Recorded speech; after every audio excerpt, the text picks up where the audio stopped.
പ്രതീക്ഷ വെക്കുന്നവന്റെ പ്രാർത്ഥന എല്ലാം അറിഞ്ഞുകൊണ്ട് തന്നെ കർത്താവ് വന്ന് നിൽക്കുന്നത്. അതിന്റെ 13-ാമത്തെ വാക്യമേ അല്ല 10-ാമത്തെ വാക്യം.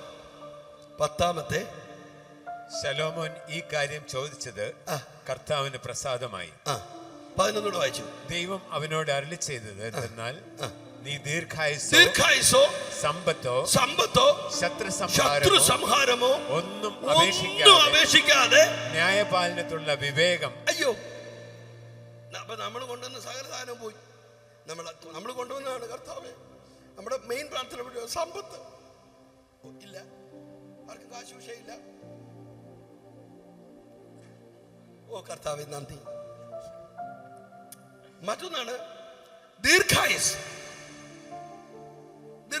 ദീർഘായുസ് ചോദിക്കാത്ത ആരെങ്കിലും ഉണ്ടോ? ഇല്ല. നമ്മൾ ദീർഘായുസുള്ള പദം ഉപയോഗിക്കുകയല്ല, എന്നാലും ചാകല്ലേ കർത്താവേ. ആ സാധനം കർത്താവെ കൊതുക് അടിക്കല്ലേ, കർത്താവെ വണ്ടി അടിക്കല്ലേ, കർത്താവെ പട്ടിയാടി വരല്ലേ. ഈ സാധനത്തിനെല്ലാം പറയുന്ന പേരാണ് ദീർഘായുസ്. ജീവിച്ചിരിക്കണം. ഇന്ന് ചാകല്ല്, നാളെ ചാകല്ല്, ഒന്നും ചാകല്ല്, കുഞ്ഞിക്കാലൂടെ കണ്ടിട്ട് മതി.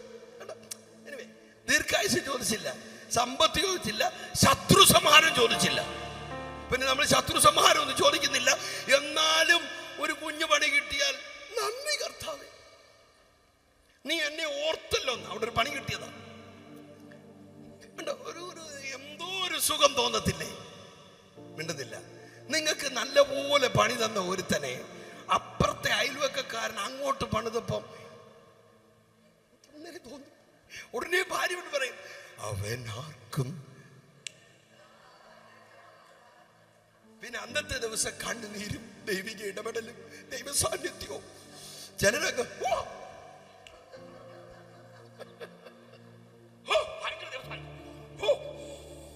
എന്റെ ദൈവം എന്നെ തോളിൽ ചുമക്കുന്നു. ഇത് മൂന്നും നിന്റെ വായിന്ന് കേൾക്കാഞ്ഞുകൊണ്ട് ഈ കൊണ്ടുവന്നത് തന്നിട്ടേ ഞാൻ പോകത്തുള്ളൂ. ഓ മിണ്ടുന്നില്ലാരും. നീ പ്രാർത്ഥനയുടെ പായിൽ മുട്ടുകുത്തി ഇരുന്ന സമയം മുതൽ നിന്റെ വായിലെ വാക്കുകളെ ഞാൻ ശ്രദ്ധിച്ചു കൊണ്ടിരുന്നു. നീ ഒരു കാര്യവും ദൈവത്തിന് ഇറിറ്റേഷൻ ഉണ്ടാക്കുന്ന ഒന്നും പറയാതെ മൗനമായി ദൈവം സാക്ഷാൽ ദൈവമായി ഇറങ്ങി മുമ്പിൽ നിന്നിട്ട് ചോദിച്ചോടാ, ഞാനൊരു സംഭവം നിനക്ക് തരാൻ, എന്ത് വേണമെങ്കിലും ചോദിച്ചോന്ന് പറഞ്ഞാൽ നമ്മൾ എന്തുമായിരിക്കും ചോദിക്കുന്നത്? അയ്യോ, നമ്മുടെ ഒന്നും മുമ്പിൽ വരത്തില്ല അങ്ങനെ ദൈവം, അല്ലേ? വരാനുള്ള സാധ്യത ഉണ്ടോ? ആവോ, എനിക്ക് തോന്നുന്നില്ല എൻ്റെ മുമ്പിലേക്ക് രാത്രി ഇങ്ങനെ വന്ന് ദൈവം ചോദിക്കുമെന്ന്. കാരണം ഒന്ന് ചോദിച്ചു അതല്ല പറയാം, അതല്ല അത് കർത്താവേ, അല്ല കർത്താവേ അത്. എനിക്ക് പിന്നെ അങ്ങ് ലുഫ്താൻസ ഫ്ലൈറ്റ് കയറണം, ജർമ്മനി പോകണം, കർത്താവേ US പോകണം, കാനഡയിൽ പോകണം. അല്ല കർത്താവേ ഒരു വീട് വേണം, അല്ല കർത്താവേ അയ്യോ ഇല്ലേ ഉടനെ ഐഫോൺ വേണം, അത് വേണം. ഓ അന്നേരം കല്യാണം കഴിക്കാതിരിക്കുന്ന കുഞ്ഞ്, കർത്താവേ കുഞ്ഞിനൊരു നല്ല ജീവിതം വേണം. അന്നേരം ഭാര്യ നോക്കിയിരിക്കുന്ന ദൈവമേ അവൾക്കൊരു ദോഷം വരില്ല. അന്നേരം ഓർത്ത് പ്രഷറുണ്ടെന്ന്. നേരം വെളുത്താലും ദൈവം പറയും, ഈ നമ്മുടെയൊക്കെ മുമ്പിൽ വെളിപ്പെട്ട കർത്താവ് സഹിയിട്ടു സ്വത്രം.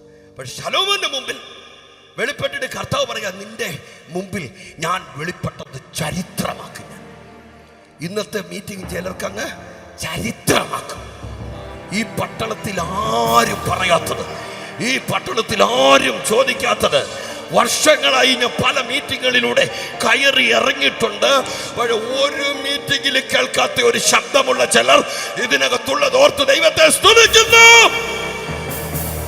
നിന്റെ ട്രഷർ എന്റെ മേലിടണം. എനിക്കത് ഭാരതത്തിന് വേണ്ടി വ്യാപാരം ചെയ്യണം, ജാതികൾക്ക് വേണ്ടി വ്യാപാരം ചെയ്യണം.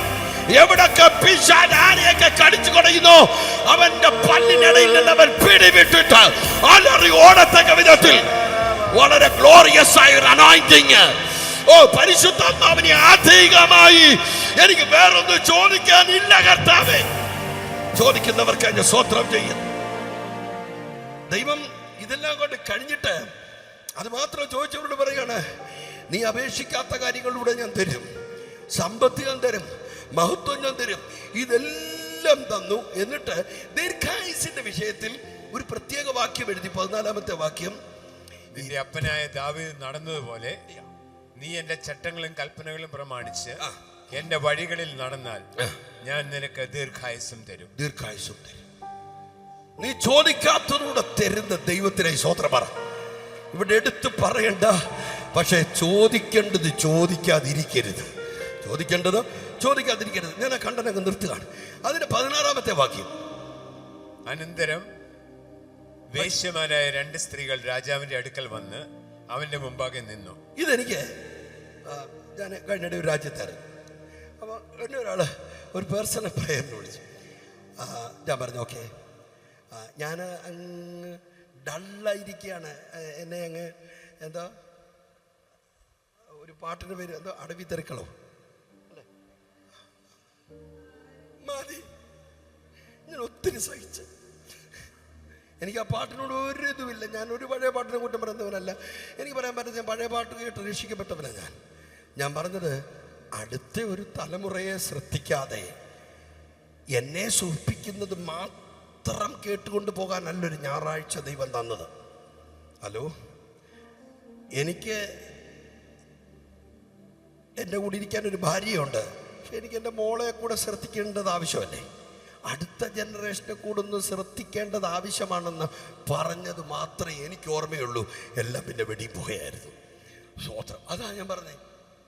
അടുത്ത തലമുറ എന്നോട് പറഞ്ഞിട്ടുണ്ട് ഇവിടെ പുതിയ പാട്ട് പാടില്ല, സോറി പുതിയ പാട്ട് പാടില്ല.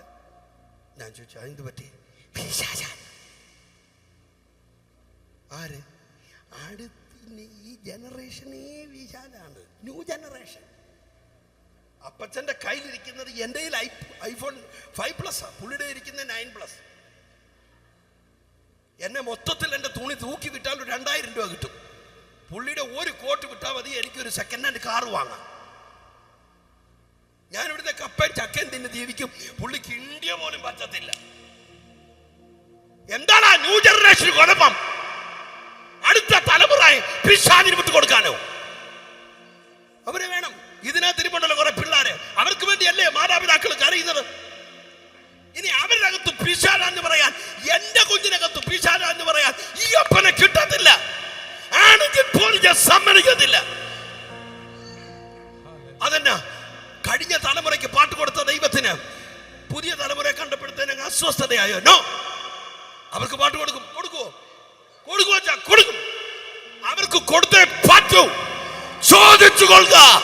ഈ രാത്രി ഒരു തലമുറയ്ക്ക് തരാത്തത് ഞാൻ കൊണ്ടുവന്നിട്ടുണ്ട്.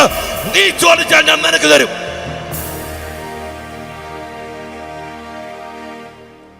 ഒരു ജോലിയുമില്ലാതെ, ഭാര്യയോട് മിണ്ടാത്ത, സഭകളിൽ കയറ്റാത്ത, ഒരിടത്തും പ്രസംഗിക്കാൻ പോലും വിളിക്കാത്ത പുള്ളികൾ വെറുതെ ഇരുന്ന് രാവിലെ വിരൽ കുത്തുമ്പത്തിരുന്ന് കുത്തി വിമർശിക്കുന്നവൻ വിമർശിക്കട്ടെ. അവന് അതേ ഉള്ളു ജോലി. പക്ഷെ നിന്റെ താലന്ത്, നിന്റെ നിക്ഷേപത്തെ നീ ലോക്കിടരുത്. ആ നിക്ഷേപത്തിലേക്ക് ജനങ്ങൾ ആകർഷിക്കപ്പെടട്ടെ. അത് വ്യാപാരം ചെയ്യുന്നവർക്ക് തന്നെ ദൈവത്തെ സ്തുതിക്കുന്നു. അത് ജസ്റ്റ് അങ്ങ് പറഞ്ഞതേ ഉള്ളൂ അറിയാൻ. ഒരാൾ പറയണേ, എന്നെ വിളിച്ച് പറഞ്ഞ അതെ യേശു സ്നേഹമാണെന്നൊന്നും പറഞ്ഞാൽ നിത്യത പോകത്തില്ല. നിത്യത പോകത്തില്ല, ഒരു ചുക്ക് സംഭവിക്കത്തില്ലെന്ന് പറഞ്ഞു. ഇപ്പോഴത്തെ എന്തോ പാട്ടാണ്, സ്നേഹമേ സ്നേഹമേ. അതിനെ കുഴപ്പം? ദുഷ്ടനെ നീചനെ അതിനേക്കാൾ നല്ലതല്ലേ ചാ അല്ലേ? കയ്പേ പാരവണിയെ കുറ്റം പറച്ചിലേ അതിനേക്കാളൊക്കെ എത്രയോ നല്ലതാ സ്നേഹമേ. ഞാൻ പറഞ്ഞ നീ വടി കൊണ്ട് നടക്കുമ്പോ നൂലെ കൂടെ വിടുതൽ കൊടുക്കുന്ന ദൈവം എന്റെ ദൈവം. ഹലോ, നീ മരുന്നരച്ചരച്ചു കുടിച്ചാല് രക്തസ്രവം പൊട്ടു. കർത്താവ് പറഞ്ഞ കൊച്ചെ തയ്യാറാണെങ്കിൽ ഈ നൂലേൽ വന്ന് പിടിച്ചോ. വൈദ്യശാസ്ത്രം അമ്പരിക്കുന്ന വിടുതൽ. കർത്താവിനൊരു നൂലെങ്കിലും പിടിക്കാൻ തയ്യാറായവരുണ്ടെങ്കിൽ അതേ കൂടെ വ്യാപരിക്കാൻ മനസ്സുള്ള കർത്താവിന്റെ സാന്നിധ്യത്തെ ഞാൻ ചെറുതായി കാണത്തില്ല. പിന്നൊരാൾ പറഞ്ഞത് കാവ്യ ഭംഗിയില്ലെന്ന്.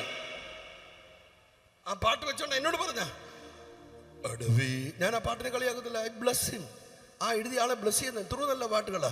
അടവി തരുക്കളി നിടയിൽ. എന്നോട് ചോദിച്ചാ നിന്റെ ഏതേലും പാട്ടിനകത്ത് അങ്ങനെ ഒരു വരി ഉണ്ടോടാ? ഞാനൊന്ന് ഷോക്കായി. പക്ഷെ നമ്മുടെ അകത്തിരിക്കുന്ന ആളിന് പ്രത്യേകതയുണ്ട്. കൊച്ചാക്കാൻ വന്നാൽ അവൻ്റെ തലേ കയറിയിരിക്കും. അങ്ങനൊരു കഥ ഞാനൊന്നും പറഞ്ഞു പോകുന്നില്ല. നമ്മുടെ പാട്ടുകൾക്കകത്ത് അങ്ങനൊരു ഭംഗി ഇല്ലെങ്കിലും കർത്താവിന് വലിയ കാവ്യ ഭംഗിയൊന്നും വേണ്ടാന്ന്.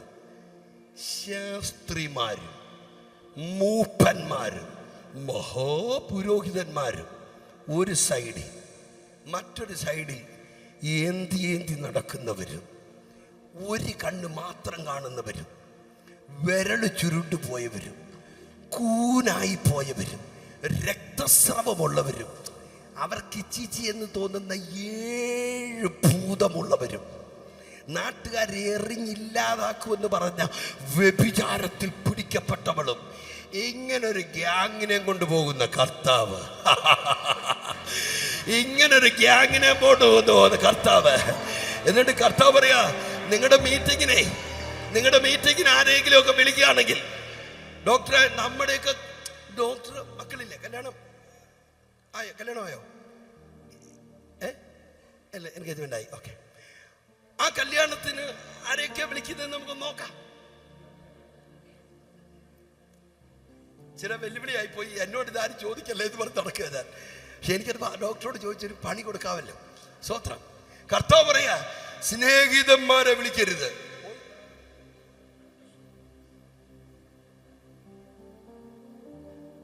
ചാർച്ചക്കാരെ വിളിക്കരുത്. പോയി ആന്റി ഞെട്ടി നോക്കുന്നു. ആന്റി വചനമോ? എന്നോട് നിർത്തിയതുകൊണ്ട് പറയാ, പാസ്റ്റേ വചനം പറയണമെന്ന്. ഞാൻ നല്ല പോലെ പറഞ്ഞു. പറഞ്ഞു വന്നപ്പോ ക്ലാവ് പിടിച്ച കിണ്ടിന്നായി പോയി. അതിനകത്ത് അതൊക്കെ വചനമാണ്, ശരിക്കും പിടിക്കും. ഭയങ്കര ദൈവം ഇത്. അപ്പൊ നിന്റെ കല്യാണത്തിന് വിളിക്കുമ്പോ സ്നേഹിതരെ വിളിക്കരുത്, ചാർച്ചക്കാരെ വിളിക്കരുത്, ബന്ധുക്കളെ വിളിക്കരുത്, ആരെ വിളിക്കരുത്, ഒരു ഗിഫ്റ്റും വാങ്ങരുത്. അടുത്ത ലിസ്റ്റാ ഭയങ്കരം. വഴിയിൽ കിടക്കുന്ന അംഗഹീനരും, ഒരിക്കൽ പോലും കുളിച്ചിട്ടില്ലാത്തവൻ, നല്ല തുണി എന്താന്ന് കണ്ടിട്ടില്ലാത്തവൻ, ശരീരം മൊത്തം ചെളി പിടിച്ചവൻ, അംഗഹീനർ. അയ്യോ, വായിക്കണ്ട. എന്തോ കർത്താവാന്നറിയാമോ? ഈ കിങ്ഡം ഓഫ് ഗോഡിന്റെ റൂൾസ് നോക്കിയാലുണ്ടല്ലോ നമുക്കാർക്ക് നിൽക്കാൻ പറ്റത്തില്ല. മിണ്ടുന്നില്ലാരും. എന്തോ ദൈവം എന്നറിയാമോ? ഇന്ന് രാത്രി നമ്മളോട് സംസാരിക്കുന്ന ദൈവം. ഭയങ്കര വിമർശനങ്ങളുള്ളൂ. പക്ഷേ ഈ രാത്രി പരിശുദ്ധാത്മാവനോട് പറയുന്നു, അവൻ അനന്തരം വേശ്യമാരായ 2 സ്ത്രീകൾ രാജാവിന്റെ അടുക്കൽ വന്നു, അവന്റെ മുമ്പാകെ നിന്നു. ഈ ദൂത് പറയാൻ എനിക്ക് പറ്റുന്നില്ല. തകർന്ന് തരിപ്പണമായി ആ ഒരു രാജ്യത്ത് നല്ല മഞ്ഞിനകത്തിരിക്കുകയാണ്. പക്ഷെ ചൂടിന്റെ നെരിപ്പോടിനകത്താണ് ഞാൻ ഇരിക്കുന്നത്. എനിക്കറിയാം, കേരളക്കറിയാം, ചത്ത് ജീവിച്ച് ഞാൻ അതിനകത്തിരിക്കുകയാണ്. അവൻ ഈ ശരീരം, ഇതിന്റെ ചോരയും നീരും പെന്തിക്കോസിനകത്തുനിന്ന് കിട്ടിയ നന്മയാണ്. ഞാനിതിനെ ഒറ്റിക്കൊടുക്കുന്നവനല്ല. എൻ്റെ ബ്ലെസ്സിങ് ഈ കൂട്ടമാണ്. എൻ്റെ പാട്ട് സ്വീകരിച്ചവർ എന്നെ കൈക്കൊണ്ടുവരുവാണ്. അവൻ ആരെവിടെ തികഞ്ഞവൻ? ആരുടെ വാക്കാ പെർഫെക്റ്റ്? എവിടോ എൻ്റെ ആവേശം കൊണ്ട് ഞാൻ പറഞ്ഞു പോയി. മിരിയാമ തലമുടിയൊക്കെ അങ്ങോട്ട് അഴിച്ചിട്ട് തപ്പ്, ഇത്രയേ ഉള്ളൂ. ആ ഒരു ഇൻട്രസ്റ്റിനെ പറഞ്ഞതാണ്. അപ്പോഴത്തേനും എൻ്റെ ദൈവമേ, വചനം കൃത്യമായി അനുസരിച്ച് ഇനി ബാക്കി ഒന്നുമില്ല അനുസരിക്കാൻ എന്ന് പറയുന്നവർക്ക് അതൊന്നും സഹിച്ചില്ല. രക്തം ജയം. ഹലോ, എത്ര അനുസരിച്ചാലും തീരാത്ത. ഒരിക്കലും ഒരാൾ കർത്താവിൻ്റെ അടുക്ക് വേണ്ടി പറഞ്ഞു, ഗുരു, നിത്യജീവനെ പ്രാപിക്കാൻ ഞാൻ എന്ത് ചെയ്യണം? നല്ല ചെറുപ്പക്കാരൻ പിള്ളേർ ദിപ്പൊക്കെ ആ സ്റ്റൈലാണ്. കർത്താവ് പറഞ്ഞു, കർത്താവ് വായിക്കല്ലേ, നിന്റെ സ്നേഹിതന്മാരെ സ്നേഹിക്കണം. I do. അമ്മയപ്പന്മാരെ ബഹുമാനിക്കണം. ഇപ്പൊ കൂടെ ബെസ്റ്റ് ബേക്കറിയിലെ ബ്രെഡ് വാങ്ങിച്ചു കൊടുത്ത് എന്നോടാ പറയുന്നത് അമ്മയപ്പന്മാര്. പിന്നെ എല്ലാം കൊണ്ട് പറഞ്ഞിട്ട് ഇങ്ങനെ നിൽക്കുകയാണ്, കാലുമൊക്കെ ആട്ടി. ആമേൻ. എല്ലാ വിമർശനം കേട്ടോ. ആമേൻ. ഇങ്ങനെ ആടി നിൽക്കുക. കർത്താവ് പറയാ, കർത്താവിനോടത് കളി. നിനക്കുള്ളത് മുഴുവൻ നിത്യജീവനിൽ പോണം അല്ലേ? എല്ലാം അനുസരിച്ച് നിൽക്കുക, ഒരു കുറവുമില്ല.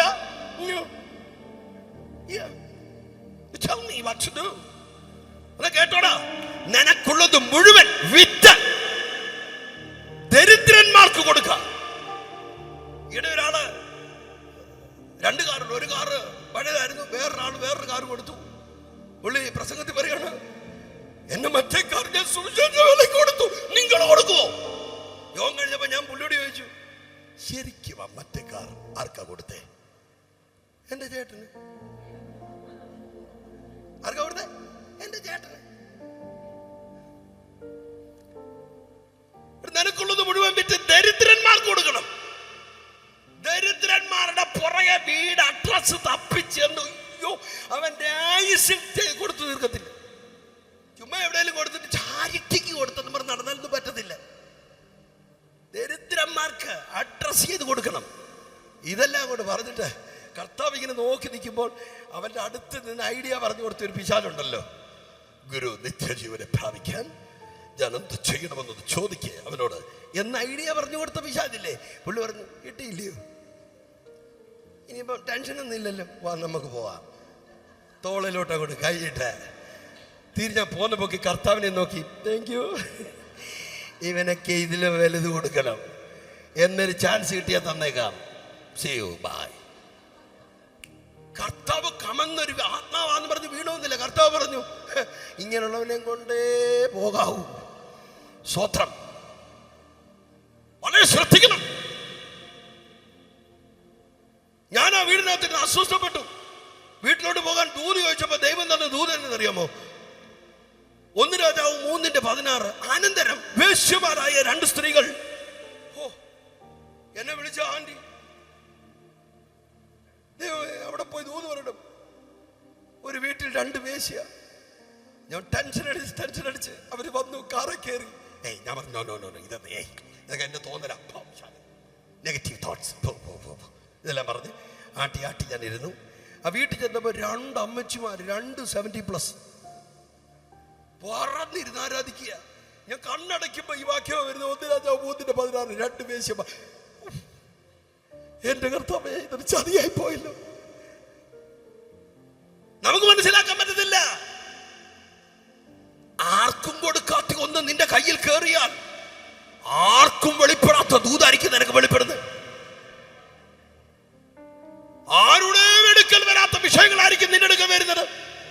അടുത്തത്, ആരും ഹാൻഡിൽ ചെയ്യാത്ത പോലെ ആയിരിക്കും നീ ആ വിഷയങ്ങളെ ഹാൻഡിൽ ചെയ്യാൻ പോകുന്നത്. ഇന്ന് രാത്രി ആരുടെയൊക്കെയോ കയ്യിൽ എന്തൊക്കെയോ ദൈവം തരും എന്നെനിക്ക് ഉറപ്പാ. അത് ഈ തിരുവല്ല പട്ടണത്തിലെ ഏത് ലെവലിലുള്ളവരെയും കൈകാര്യം ചെയ്യാൻ പറ്റുന്നതായിരിക്കും. നിന്റെ കയ്യിൽ നിന്ന് തെറ്റിയൊഴിയാനോ വലിച്ചു മാറ്റിക്കൊണ്ട് ശത്രുവിന് പോകാനോ കഴിയാത്ത വിധത്തിൽ ആ കാര്യത്തെ ഓപ്പറേറ്റ് ചെയ്യത്തക്ക വിധത്തിൽ ഒരു പരമാധികാരത്തിന്റെ ഒരു പ്രത്യേക കിറ്റാണ് പരിശുദ്ധാത്മാവിന്റെ കയ്യിൽ തരാൻ ആഗ്രഹിക്കുന്നത്. ഞാൻ ഇത് വേഗം പറഞ്ഞ് നിർത്തുന്നു. അങ്ങനെ അവര് കംപ്ലൈന്റ് പറയുന്നു. ഒരിക്കൽ ഒരു സ്ത്രീ, 2 പേരും വേശ്യമാർ ഗർഭിണികളായി, അവർ പ്രസവിച്ചു. 2 പേരും ഒരു വീട്ടിൽ, വായിച്ചു നോക്കിയാൽ മതി 17-ാം വാക്യം. അവളും 2 പേരും ഒരു വീട്ടിൽ പറക്കുന്നു. ഇവർ 2 പേരും രാത്രിയിൽ പ്രസവിച്ച് കുഞ്ഞിനെ കൊണ്ട് കിടക്കുമ്പോൾ ഒരു കൗശലക്കാരിയായ സ്ത്രീ, 2ഉം സ്പിരിറ്റ് റോങ് ആണ്. 2 പേരും കൂടെ കിടന്നുറങ്ങുമ്പോൾ ഒരുത്തി അങ്ങ് ശരിക്കും അങ്ങ് ഉറങ്ങിപ്പോയി. എന്തോ ആ കൊച്ചു കുഞ്ഞ് സൈഡിൽ കിടക്കുക, മറ്റേടത്ത് ആ സ്ത്രീ കിടക്കുന്നു. ഇവർ 2 ഉള്ളൂ. ഇവരോട് ആരും സഹകരിക്കത്തില്ല, ആരുമില്ല. ഒന്ന് ഇവരുടെ റൂട്ടേ പോയി കിടക്കുകയാണ്. വേശ്യമാരാണ്. ഇവരുടെ സീഡ് ഈ കുഞ്ഞുങ്ങളുടെ പിതാവാണെന്ന് പോലും പറയാൻ പറ്റാത്ത സാഹചര്യത്തിലുള്ളവർ ജീവിതത്തിൽ. എന്നിട്ടും 2 പേരും ആ പള്ളയ്ക്കൽ ആ കുഞ്ഞുങ്ങളെ കൊണ്ട് കിടന്നുറങ്ങുന്നു. പെട്ടെന്ന് രാത്രിയിൽ ഒരുത്തി എങ്ങനോ തിരിഞ്ഞു കിടന്ന് കയ്യോ കാലോ ആ കുഞ്ഞിൻ്റെ മീതെ വെച്ചു. കുഞ്ഞങ്ങ് മരിച്ചുപോയി. ഞാൻ ഈ വിഷയം പറഞ്ഞപ്പോൾ ഒരു ദേവദാസൻ പറഞ്ഞത്, മാതാപിതാക്കളുടെ അനാസ്ഥ ഒരുപാട് തലമുറകളെ ബാധിക്കുന്നു. ഹലോ, മാതാപിതാക്കളുടെ അനാസ്ഥ ദൈവം പൊട്ടിച്ചു കളയട്ടെ. ഈ ദിവസങ്ങളിൽ ചെറിയ കാര്യമല്ല, പാർപ്പിടങ്ങളിൽ ഈ രാത്രി ദൈവം കൈമാറുന്ന ആത്മമേഖലകളെ വേണ്ടവണ്ണം കൈകാര്യം ചെയ്യാൻ തയ്യാറാണെങ്കിൽ ഒരു ജനറേഷൻ കർസ് ഈ രാത്രി ദൈവാത്മാവ് ഇവിടെ പൊട്ടിക്കും. യേശുവിൻ്റെ നാമത്തിൽ അത് ഉണ്ടായേ മതിയാവൂ. ഞാനത് സമയമില്ലാത്തതുകൊണ്ട് വേഗം പറഞ്ഞ് നിർത്തുന്നു. ആ കുഞ്ഞ് മരിച്ചു. എനിക്ക് അതിനകത്ത് ഏറ്റവും കൂടുതൽ പിശാചിന്റെ ട്രിക്ക് മനസ്സിലാക്കിയത്, സ്വന്തം കുഞ്ഞ് അമ്മ അങ്ങോട്ട് ഉണർന്ന് നോക്കിയപ്പോൾ, അനക്കി നോക്കിയപ്പോൾ കുഞ്ഞിന് അനക്കമില്ല. 2 പേരും ഒരേ തൊഴിൽ ചെയ്യുന്നവർ, 2 പേരും ഒരു വീട്ടിൽ പാർക്കുന്നവർ, 2 പേരും കയ്യെത്തുന്ന ദൂരത്തോ വിളിപ്പുറത്തോ കിടക്കുന്നവർ, കണ്ണെത്തുന്ന ദൂരത്തിൽ കിടക്കുന്നവർ. അപ്പോഴും വളരെ ശ്രദ്ധിക്കണം. എനിക്കൊരിക്കലും ഈ ദൂത് മനസ്സിലായില്ല. ഞാൻ അവിടെ ഇരുന്നോട്ട് പറഞ്ഞു, ആന്റി, ദൈവാത്മാവ് എനിക്ക് തന്നെ ഒരു ദൂത് വായിച്ചൊക്കെ പോകാമെന്ന് പറഞ്ഞ് വായിച്ചൊക്കെ ഇങ്ങനെ വന്നിട്ട് ഈ വാക്യത്തിലോട്ട് ഉടക്കിയപ്പോൾ ഞാൻ പറഞ്ഞു, താവേ ഏതായാലും അവരൊക്കെ കൈയടിച്ച് പോയതുകൊണ്ട് ഞാനും കൈയടിച്ചങ്ങ് പോയി. അവർ കേട്ടില്ലല്ലോ. ഞാൻ പറഞ്ഞു, ആൻറ്റി വായിച്ചോ ദൂത് പിന്നെ കിടക്കുന്നെന്ന് പറഞ്ഞു വന്നപ്പോഴാണ് ഇതിനകത്ത് ദൈവം കൊടുത്ത ജ്ഞാനത്തിന്റെ പവർ എന്താണെന്ന് മനസ്സിലായത്. ആ സ്ത്രീ ആ കുഞ്ഞ് സ്വന്തം കുഞ്ഞ് ചത്ത് കിടക്കുമ്പോൾ കൂട്ടുകാരിയോട് നോക്കിയിട്ട്, എടി എൻ്റെ കുഞ്ഞ് ചത്ത് പോയി ഇതല്ലേ പറയേണ്ടി, അല്ലെ അതിനെന്തോ സംഭവിച്ചതല്ലേ പറയേണ്ടി. നോക്കണം പിശാചിന്റെ തന്ത്രം. പെട്ടെന്ന് ആ ഇൻസിഡന്റിൽ ആ കുഞ്ഞിന്റെ ആ അമ്മയുടെ ചെവിച്ചെന്ന് പറഞ്ഞു, ഡോണ്ട് വറി, ക്രൈ നോട്ട്. എന്താ പറഞ്ഞേ? കരയില്ല. അങ്ങോട്ട് നോക്കി, കണ്ടോ അവിടെ പള്ളക്കിലൊരു കുഞ്ഞ് കിടക്കുന്നേ. എടുക്കടി, എടുത്ത് നിന്റെ ചത്ത കുഞ്ഞിനെ പതുക്കെ അവിടോട്ട് കൊണ്ടിട്ടിട്ട് ആ ജീവനുള്ള കുഞ്ഞിനെ എടുത്ത് ഇവിടെ കിടക്ക, ബാക്കി ഞാൻ നോക്കണം. എടാ പിശാചേ, ബാക്കി നീ നോക്കുമ്പോൾ അതിൻ്റെ ബാക്കി നോക്കുന്ന ഒരു അഭിഷേകമുള്ളവൻ യേശുവിൻ്റെ നാമത്തിൽ പിശാച് മെനയുന്ന ട്രിക്കിൻ്റെ അപ്പുറത്ത് കയറി അടിക്കാൻ തൻ്റെ ഇടമുള്ള അഭിഷേകമുള്ളവർക്കായി ഞാൻ ദൈവത്തെ സ്തുതിക്കുന്നു. അങ്ങനെ ഒരു സംഭവമായി ഇന്ന് രാത്രി കൈമാറുന്നത്. എവിടെ അവൻ എത്രയും ട്രിക്ക് പ്രയോഗിക്കുന്നോ, ഒരു സൊല്യൂഷനും ഇല്ലാത്ത വിഷയത്തിന് നിന്റെ അഭിഷേകം സൊല്യൂഷൻ തരും. ഒരു രാജ്യം മുഴുവൻ നോക്കിയാലും സൊല്യൂഷൻ ഇല്ല, പ്രൂഫ് ഇല്ല, എവിഡൻസ് ഇല്ല. സൂത്രധാരകനായ പിശാച് മാത്രം കയറി മേയുന്ന സാഹചര്യം. ഒരു റൈറ്റ് സ്പിരിറ്റ് ഉള്ള ആൾ അതിനകത്തില്ല. പറയുന്നത് ആരും വിശ്വസിക്കത്തില്ല. പക്ഷെ ഇന്ന് രാത്രി പരിശുദ്ധാത്മാവ് പറയുന്നു, അതുപോലുള്ള വെറൈറ്റി അഭിഷേകമുള്ളവന്റെ മുമ്പിലെങ്ങാണ് ഈ വെറ്റകൾ അകപ്പെട്ട് കഴിഞ്ഞാൽ ഈ രാത്രി ഇതിനകത്തുനിന്ന് ഇറങ്ങിപ്പോകുന്ന ചിലരെ ചുറ്റിപ്പറ്റി ഒരു വലിയ ട്രഷർ വ്യാപരിക്കുന്നുണ്ട്. ആ അഭിഷേകവുമായി നീ സഞ്ചരിക്കുന്ന വഴികളിൽ സാത്താന്റെ തന്ത്രങ്ങളെ നീ അട്ടിമറിക്കും. യേശുവിന്റെ നാമത്തിൽ അങ്ങനെ തന്നെ സംഭവിക്കട്ടെ. വർഷങ്ങളായി ചില വീടുകൾക്കകത്ത് അമ്മമാരെ കരയിപ്പിച്ചു, അമ്മമാരെ വേദനിപ്പിച്ചു, ബന്ധങ്ങൾക്കകത്ത് വിള്ളലുകൾ കൊണ്ടിട്ടു, ഡിസ്റ്റർബൻസ് കൊണ്ടിട്ടു, അസ്വാരസ്യം കൊണ്ടിട്ടു, തലമുറകളുടെ മേൽ ശാപം കൊണ്ടിട്ടു വ്യാപരിച്ചു കൊണ്ടിരുന്ന പട്ടണ ഭൂത ശക്തികളെ ഒറ്റയ്ക്ക് കൈകാര്യം ചെയ്യുന്ന ഈ നൂറ്റാണ്ടിന്റെ ശലോമോന്മാർ ഈ രാത്രിയിലെ മീറ്റിംഗിൽ എഴുന്നേൽക്കാൻ എത്ര പേർക്ക് ആഗ്രഹമുണ്ട്? എനിക്ക് അതുപോലത്തെ വെറൈറ്റി അനോയിന്റിംഗ് വേണം. എനിക്ക് വെറുതെ പരിശുദ്ധാത്മാവിന്റെ പേര് പറഞ്ഞ് കൈയടിക്കാനല്ല അഭിഷേകം. എനിക്ക് എന്റെ രാജ്യത്തെ കൺട്രോൾ ചെയ്യാൻ, എന്റെ പ്രജകളെ കൺട്രോൾ ചെയ്യാൻ, പിശാച് കേറിയ വീടുകൾക്കകത്തുനിന്ന് അവന്റെ താവളം പൊളിക്കാൻ കഴിയുന്ന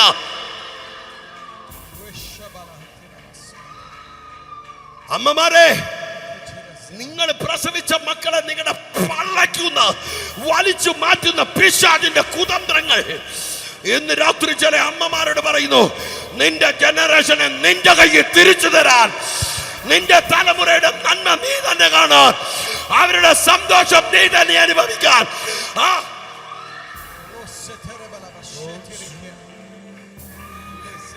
ജനിച്ചു വീണ കിടപ്പറയിൽ വെച്ച് തന്നെ ഒന്ന് നന്നായി കരയാൻ പോലും തുടങ്ങുന്നതിന് മുമ്പേ നിന്റെ മേൽ വാഴാൻ നോക്കുന്ന പിശാചിന്റെ തന്ത്രം.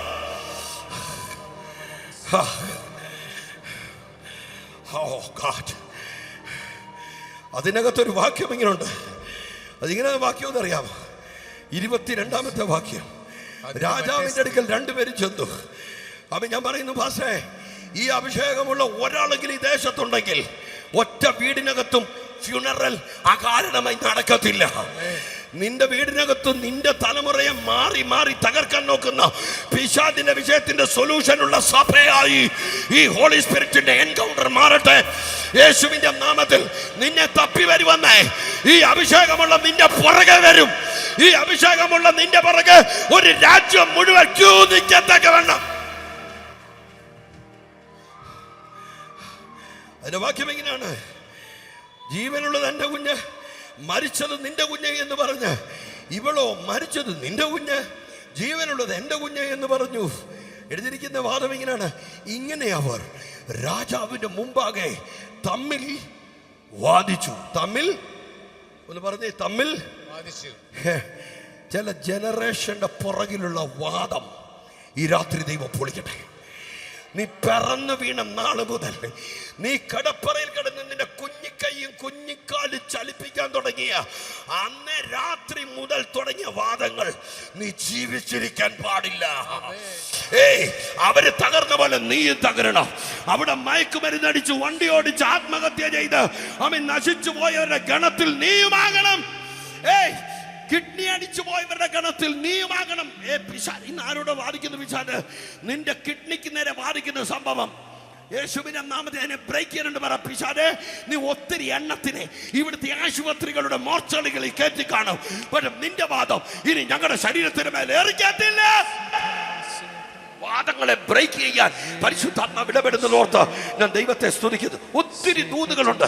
ഒരു ദൂത് പറഞ്ഞ് അങ്ങ് നിർത്തുക. അതിന്റെ 28-ാമത്തെ വാക്യം, രാജാവ് കൽപ്പിച്ച വിധി ഇസ്രായേലൊക്കെയും കേട്ടു. ന്യായപാലനം ചെയ്യുവാൻ ദൈവത്തിന്റെ ജ്ഞാനം രാജാവിന്റെ ഉള്ളിൽ ഉണ്ട് എന്ന് കണ്ട് അവനെ ഭയപ്പെട്ടു. അവനെ ഭയപ്പെട്ടു. ഒരു വീട് കൺട്രോൾ ചെയ്ത പിശാച് ഒരിക്കലും പ്രതീക്ഷിച്ചില്ല കൊട്ടാരത്തിൽ പോകുമ്പോൾ ഇങ്ങനൊരു സൊല്യൂഷൻ കിട്ടുമെന്ന്. അവൻ ആരും അറിയാത്ത സൊല്യൂഷൻസ് ചുമക്കുന്ന ഒരുപാട് പേരെ ഇതിനകത്ത് ദൈവം തൊട്ട് കഴിഞ്ഞിരിക്കുന്നു. ഒന്ന് എഴുന്നേക്കാമെങ്കിൽ ഒന്ന് എഴുന്നേറ്റു. ദൈവസന്നിധി ബൈബിളെല്ലാം കസേരയിൽ വെച്ച് ഇങ്ങോട്ട് കയറി നിൽക്കണമെന്ന് തോന്നുന്നു. കയറി നിൽക്കും. ഒരു വാക്ക് നമുക്കൊന്ന് പ്രാർത്ഥിക്കാം. ഞാൻ ഈ വിഷയം ദൈവസന്നിധിയിൽ വെച്ച് പ്രാർത്ഥിച്ചു. കയറി വന്നോ കയറി നിൽക്കുന്നവർ കയറിന്നോളൂ. ദൈവസന്നിധിയിൽ ഈ വിഷയം വെച്ച് പ്രാർത്ഥിച്ചു. എന്നോട് കർത്താവ് എന്താ പറഞ്ഞ അറിയില്ല. പിന്നെ എന്നോട് കർത്താവ് പറയാ, എടാ നിന്നെ നിന്റെ അമ്മ പ്രസവിച്ച നാട് മുതലുള്ള വാദമാണ് ഇന്നും നിന്റെ പുറകെ കിടക്കുന്ന സാധനം. അതുകൊണ്ട് തന്നെ എത്തേണ്ടടുത്ത് എത്തുന്നില്ല. +2 പഠിക്കാൻ പോയിട്ട് പഠനം തീരുന്നു. LLB പഠിക്കാൻ പോയിട്ട് അവിടെ തീരുന്നു. CAക്ക് പഠിക്കാൻ പോയത് പാലുവഴി തീരുന്നു. ഏതെങ്കിലും പട്ടണത്തിൽ പഠിക്കാൻ പോയവർ ഇടവഴിയിൽ വെച്ച് അവസാനിപ്പിക്കുന്നു. വാദിക്കുക. ആരോഗ്യമുള്ള കുഞ്ഞുങ്ങളെ പ്രസവിച്ച അമ്മമാർ, പക്ഷെ അവരുടെ മക്കൾ വൈകല്യമുള്ളവരായി പോകുന്നു. വാദം. ജനറേഷന് നല്ലൊരു ഫാമിലി ലൈഫ് ഉണ്ടാകരുത്. വാദിക്കുക. ഇനി ഉണ്ടായാലും ആ വീട്ടിലൊക്കെ ഉള്ള ദൂതായിരുന്നു. ആമേൻ. സഹോദരങ്ങളെ, 38 വയസ്സായിട്ടും വിവാഹം കഴിക്കാത്ത 2 പെൺമക്കൾ.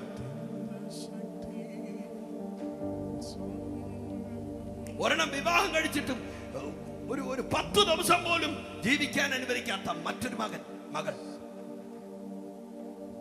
ഫാമിലി ലൈഫിന് നേരെ ബാധിക്കുക. എന്തോ വാദം? നിന്റെ തലമുറയ്ക്ക് കുടുംബജീവിതം ഉണ്ടാകരുത്. നിന്റെ തലമുറ സന്തോഷിക്കാൻ പാടില്ല. നീ നിന്റെ മക്കളെ കൊണ്ട് സന്തോഷം അനുഭവിക്കാൻ പാടില്ല. ഇന്ന് രാത്രി അഭിഷേകം ആ വാദത്തെ പൊളിക്കും. രാജാവ് പറഞ്ഞൊരു വാള് കൊണ്ടുവരാൻ. രാജാവ് പറഞ്ഞൊരു വാള് കൊണ്ടുവരാൻ. രാജാവ് പറഞ്ഞൊരു വാള് കൊണ്ടുവാ. ഒരു വാളിങ് കൊണ്ടുവാ. എന്തോ ജ്ഞാനമെന്നറിയോ? എന്തോ അഭിഷേകമായി ഇറങ്ങിയത്. ശലോമോന് മനസ്സിലായില്ല എന്താ കിട്ടിയെന്ന്. പക്ഷെ വന്ന പിന്നെ മനസ്സിലായത് തന്റെ മേൽ കേറിയ അഭിഷേകത്തിന്റെ പവർ മരണദൂതനെ വെട്ടുന്ന അഭിഷേകമായിരുന്നു. ഒരു കുഞ്ഞിന് നേരെ ബാധിക്കുന്ന മരണശക്തി. എവിടെങ്കിലും ഒക്കെ ചവിറ്റുകൊട്ടയിൽ കിടക്കണമെന്ന് പ്രാർത്ഥിക്കുന്നവരുടെ തലമുറ, ആരാധിക്കുന്നവരുടെ തലമുറ. ബൈബിളിൽ 1 രാജാക്കന്മാരുടെ പുസ്തകം 3-ാം അധ്യായത്തിനകത്ത് ശലോമോന് സ്വപ്നത്തിൽ വെളിപ്പെട്ടത് യഹോവയായ ദൈവത്തിന്റെ മുമ്പിൽ വന്ന് അവന് അഭിമാനത്തോടെ നിൽക്കാനുള്ള അമ്മയുടെയും കുഞ്ഞിന്റെയും ജീവിതത്തെ അട്ടിമറിക്കാൻ നോക്കിയ പിശാചിനെ ശലോമോന്റെ അഭിഷേകം വെട്ടിമാറ്റിയെന്ന്. രാത്രി ഒരു വാള് വെളിപ്പെടാൻ പോവാ. ആ വാള് നിന്റെ കുഞ്ഞുങ്ങളുടെ തലവെട്ടുന്ന വാളല്ല, നിന്റെ സ്വസ്ഥത കളയുന്ന വാളല്ല. അർഹിക്കുന്ന സമാധാനം നിന്റെ കയ്യിൽ തന്നിട്ടല്ലാതെ ഈ മീറ്റിംഗിന്റെ ലൈറ്റ് ദൈവം ഓഫ് ചെയ്യട്ടെ.